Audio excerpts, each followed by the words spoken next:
Medusa's tale is one of Greek mythology's most tragic and misunderstood stories. Once a beautiful mortal, her life changed forever when she was assaulted in Athena's temple. Instead of finding justice, she was cursed by the very goddess she served. As we dive into Medusa's story, we'll uncover the layers of this famous character, questioning what we thought we knew and discovering new perspectives along the way. In ancient Greece, Medusa's beauty was legendary. Her golden hair and striking eyes made her stand out, drawing both admiration and jealousy. As a priestess of Athena, Medusa committed herself to serving the goddess of wisdom and war, taking her vows seriously. But Medusa's looks were a double-edged sword. As word spread about her beauty, she caught the attention of both mortals and gods. Men traveled far to see her, and even the Olympian gods noticed her. In Greek society back then, beauty was a big deal. People saw it as a gift from the gods, often giving beautiful people higher status. This put Medusa in a tricky spot, as her looks both lifted her up and put her at risk. As Medusa became more famous, Poseidon, the god of the sea, took an interest in her. Unlike her human admirers, Poseidon wasn't happy just looking from afar. He chased after Medusa, showing up in different forms and trying to win her over with big gestures. Even though Poseidon was a god, Medusa stuck to her vows. She politely turned him down, staying loyal to Athena. But this only made Poseidon want her more. As the sea god got more frustrated, things got tense, leading to a moment that would change Medusa's life forever. Medusa had no idea that her dedication and the beauty everyone admired would soon cause a tragedy that people would talk about for ages to come. In Athena's temple, an uneasy tension filled the air as Poseidon's footsteps echoed through the halls. His unwelcome presence sent ripples of unease through the sanctuary. Medusa, unaware of the danger, continued her duties as a priestess, isolated and vulnerable. Poseidon approached Medusa, his divine power evident. The difference between god and mortal became painfully clear. In a horrific moment, he forced himself upon her, cruelly demonstrating his might against her helplessness. After the assault, Medusa was left in shock and despair. Her world crumbled around her, the trauma made worse by the violation of Athena's sacred space. Medusa feared she'd be blamed for what happened. This event showed how vulnerable mortals were in a world ruled by unpredictable gods. It was a harsh reminder of their position in Greek mythology. Gods often acted without consequences, leaving mortals to suffer for their whims and conflicts. As word spread about what happened, everyone waited anxiously for Athena's response. When she found out about the violation of her temple, she was horrified and enraged.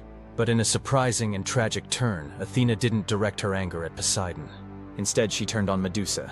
This shocking decision raised questions about divine justice and victim blaming in Greek mythology. Medusa's fate hung in the balance as Athena thought about what to do next. What happened next would decide if justice would be served or if an innocent victim would be punished for a crime against her. This key event in Greek mythology would be debated for thousands of years, making us rethink what we know about godly wisdom and the often unfair nature of fate. The curse that befell Medusa would echo through time, making us question our ideas about victims and justice. Let's explore Athena's decision and challenge what we think we know about this famous myth. When Athena learned about the attack in her temple, she felt angry and sad. Poseidon had disrespected her sacred space, but she also felt for Medusa, her loyal priestess. This inner struggle led to a choice that would change Greek mythology forever. Athena had to decide, punish Poseidon, a fellow god, or Medusa, the mortal victim. She thought hard about what might happen. Fighting Poseidon could start a war among the gods and hurt humans. But letting him off the hook didn't seem fair either. By punishing Medusa instead of Poseidon, Athena showed how unfair godly justice could be. The powerful often got away with wrongdoing, while victims suffered. This mirrors how society still often blames victims of assault, letting attackers go free. Turning Medusa into a monster with snake hair and a stone-turning gaze shows how society pushes away and hurts survivors. The snakes, which meant both danger and protection in Greek culture, hint that Athena might have been trying to protect Medusa in a misguided way. When Athena made her final decision, the tension peaked. She raised her hand, and in a bright flash, Medusa's fate was sealed. Her beautiful hair became hissing snakes, and her eyes gained the power to turn people to stone. This curse changed more than just how Medusa looked. It completely altered her place in the world. Once a respected priestess, she became an outcast, feared by the same people who used to admire her. As we move on to look at Medusa's life as a monster, we need to think about how this change affected her mind and her connection to the world around her. As snakes writhed on her head, Medusa opened her eyes to a changed world. The real horror wasn't her looks, but the fact that she'd become a prisoner of her own deadly gaze. How do you live when you can't connect with anyone?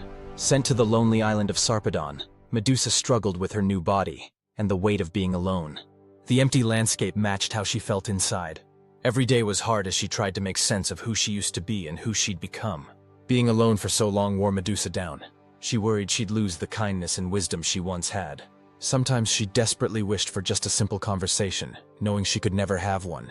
The few people who found her island quickly learned to fear her. Their stories spread, making everyone see Medusa as a monster to be scared of. In ancient Greece, people like Medusa were seen in a complicated way. They were thought to be punished by the gods, but also very powerful. This is why Medusa's image was used both to warn people and to protect them. You'd see her face on shields and good luck charms, even though people were terrified of her in real life.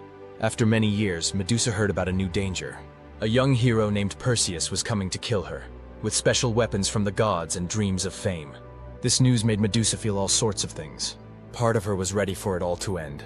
Another part was angry about being hunted for something that wasn't her fault. In the days before Perseus arrived, Medusa thought about everything that had happened to her. As she got ready to face him, she felt oddly calm. Whether she lived or died, Medusa decided to face what was coming on her own terms. She'd hold on to whatever part of herself was still human, despite the curse. The stage was set for a fight that people would talk about for ages. As Perseus's ship came into view, Medusa prepared herself for battle, knowing her story wasn't over yet. Medusa's transformation from beauty to monster challenges how we view justice and victimhood. Her story, born from violence and divine punishment, shows the often harsh nature of myth and society. It makes us think about how we treat assault victims today, and if our justice system really helps the vulnerable or sometimes makes things worse. Medusa's story is still relevant, pushing us to look at our own biases and how our judgments affect others. In talks about victim blaming and attitudes towards women, Medusa has become an important symbol. Art and literature now show her as a complex, tragic figure, not just a monster. This change helps us face hard truths about power and how victims are treated, both in old myths and today's world. When we think about Medusa's story, we're forced to rethink what we know about her. Asking if Medusa was actually the victim makes us look deeper than the myth's surface. It shows us how society deals with people who've been wronged. By looking at this old tale with modern eyes, we learn about our own culture and the ongoing fight for justice and understanding for victims.